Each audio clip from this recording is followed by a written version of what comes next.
Malam ini adalah merupakan larian LTAT, larian Wira. So saya bagi pihak warga ATM mengucapkan banyak terima kasih kepada LTAT kerana menganjurkan program ini. Dan pada masa sama saya juga adalah sebahagian daripada ahli lembaga pengarah, lembaga tabung.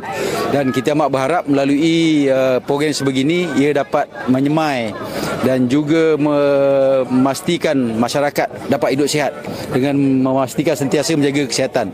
Dan pada kesempatan ini saya ingin mengucapkan terima kasih kepada LTAT kerana memberi secara percuma sebanyak 1,000 penyertaan kepada warga ATM.